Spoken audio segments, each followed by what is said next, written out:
any more about what you're thinking for Steph's minute restriction? No, he's probable. We're listing him as probable. Everything's gone really well, so we expect him to play. We'll see how he's feeling tomorrow, but coming off the absence and the injury, the only thing I'll say is he's not playing 38 minutes. So I'm not going to give you a number because the number is sort of, there's some variables involved. So, but we're planning on playing him if everything goes well, and bring him along slowly from there.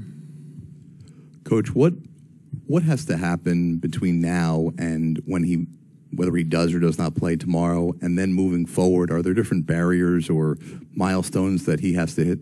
No, it's pretty much just whatever the training staff decides. So, as I said, everything's gone really smoothly, so we expect him to play tomorrow. And I'll talk to the training staff each day based on how he responds, and then we'll act accordingly. Then as a follow-up to that, have you made any decisions about a starting lineup? No. Actually, I have, but I'm not willing to share them. Can we ask you again tomorrow? Whether he's back game 1, game 2 with Steph, do you flash back to times when he's had a layoff and you've dropped him into the playoffs? Do you have a feel for what this might be like? You obviously can't predict, but do you have a sense of what he's like when he misses time and comes back in the playoffs? Yeah, I mean, he's a player with that much history, that much of a track record. You kind of know what you can expect. It doesn't always play out perfectly, but knowing Steph, knowing his history, knowing his attention to detail, and the work he puts in, I have every reason to believe that his comeback will be a successful one. And I don't know how much time Steph, Jordan, and Draymond all had together. They had some time this season.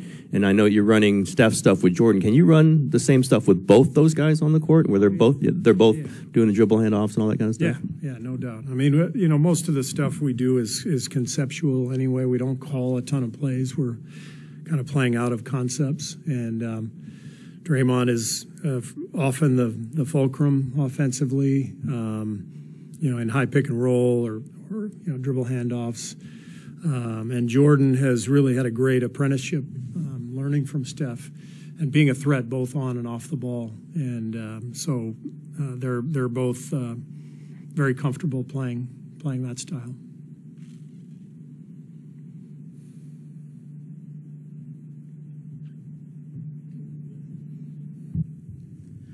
Steve, I guess you've got a few players, maybe one or two players making their playoff debuts tomorrow. Do you say anything to these players before a game? And do you remember your first playoff game? I believe it was with Cleveland in 1990. What that was like for you?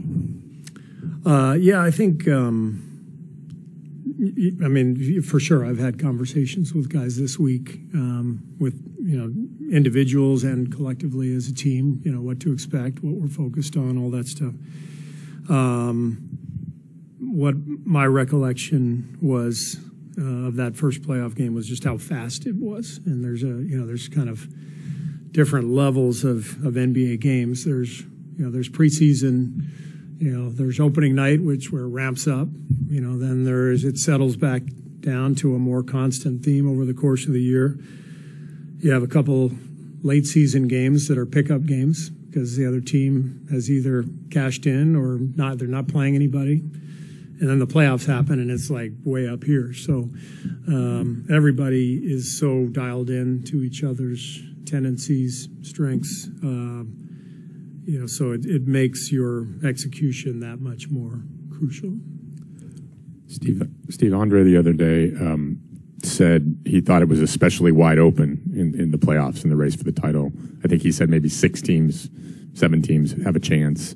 Do you agree, and sort of how does that change the vibe? I know you talked the other day about it's different for you guys not having that expectation of making the finals, but league-wide, how does it change the vibe when it seems like so many teams have a chance? Yeah, that's my old job, so I don't have to do that anymore. I have a lot of respect for teams out there Phoenix has dominated the entire regular season. It's almost disrespectful to say it's wide open when Phoenix has dominated the league the way they have. So there's great teams in both conferences. I'm locked in on trying to beat Denver in game one. That's it. The other stuff is not really on my mind at all. Coach, you had said earlier this season at one point that you had felt Jokic was the MVP of the league.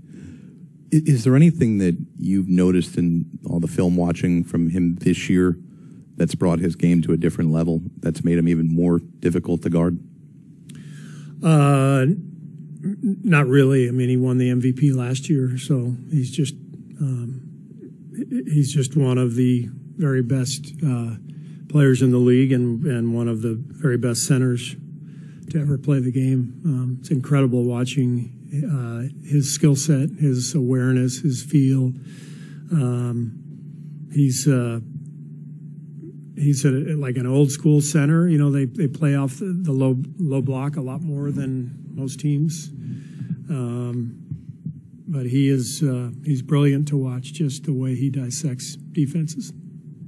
Steve, you said the other day that Draymond you felt had turned a corner. I'm curious how he's looked in practice this week and maybe how his demeanor, which is such a part of this team, maybe changes when it's playoff time.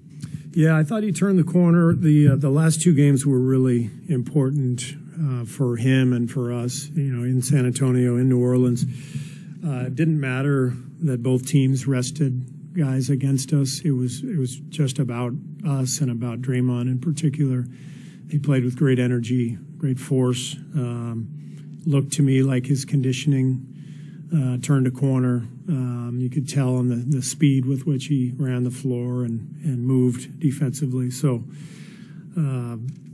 love where he is physically right now. And 5 days is too long between games for Draymond. It just is. He's so antsy to get out there. And it's one of the unique things about playoff basketball is suddenly you have time to prepare. Unlike the regular season where you're just going, quick scouting session and a quick game plan. Now you got, especially before a series starts, 4 or 5 days before this one. Sometimes we've had 9 days in between series in the past. And, a guy like Draymond, who's such a competitor, just wants to tip it off. He just wants to play. And so I think he's going a little stir crazy. It'll be good to get started.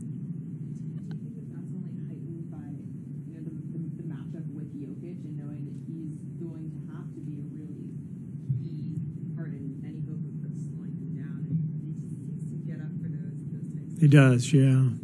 No matter who you play, every team in the playoffs, there's a head of the snake that you have to deal with, and it's different every series depending on personnel. But with Denver, it's clearly Jokic, and Draymond obviously is one of the best defenders in the league, one of the best defenders ever, and that's he'll spend some time on Jokic for sure, and Loon will as well, and we'll see how it all goes. But I know Draymond is excited for the challenge.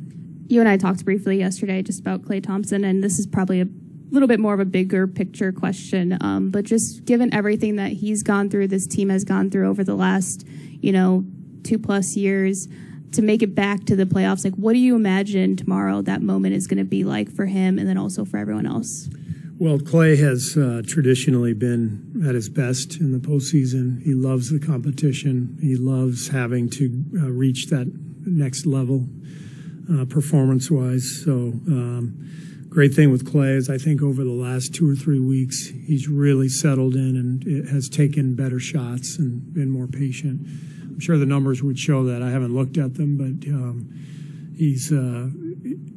I think he's turned a corner in terms of his poise and his execution on an individual level. So all of our guys will be bouncy and anxious tomorrow to start the game, as everyone always is, especially with the first game in the playoffs. I'm sure Klay will be as well. And then it's a matter of taking a deep breath at that first time out and settling in. Obviously, Porter's been important throughout the season, but did it seem to you like he kind of hit a little wall a couple months ago? Certainly, the shots weren't going in. Seems to have been. I mean, he's not hitting 3 threes a game, but seems a little bouncier. Do you think that was physical at all? Do you think that's just what happens in the season? I think it happens to everybody at some point. I mean, Steph and Clay have both had spells. Wiggs, had a tough spell there for a while. So it's kind of the way the season generally goes for most players. But I think for Otto in particular, he's missed most of the last 2 years. Worked so hard over the summer to get himself back to the space where he was able to play again, and then got off to a great start. So it was only natural that he hit a lull at some point.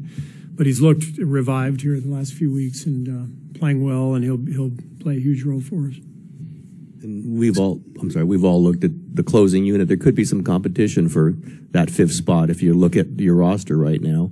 Do you think your players sometimes are thinking about, like, is that good? Like, hey, I want to play good enough to make sure I'm in that closing unit. Or does that matter right now? I think, the players know that for sure. They feel that, and it's playoff time, so you throw everything out the window. Whoever's playing the best, whatever group is playing the best, will finish the game. And then the next game starts, and it could be different the following game. It's up to everybody to not only accept that, but to embrace it in the spirit of just winning the damn game. Steve, this is your first playoff game in San Francisco. After all those great years in Oakland, all those memories, will you spend any time or do you think about that? Does that resonate with you, sort of how things have changed and or maybe how they're the same? I mean, is that something that those memories, will those memories of Oracle be going through your mind at all as you're starting this game? They won't be going through my mind as we're playing. I haven't thought much about them this week, but they're always there. The Oracle, especially during the playoffs over the years, was just an incredible atmosphere, and those are amazing memories that'll last a lifetime. And so now it's time to start some new ones and in a new building, and it's exciting to be able to play our first playoff game here at Chase. And we were able to establish home court this year in a really good manner. Our crowd felt it. The building is really intimate for a new building. Most new buildings are so expansive. This one is it's pretty intimate. The fans are right on top of us. We can hear them. We can feel them. And so it's exciting to, have our first playoff game here.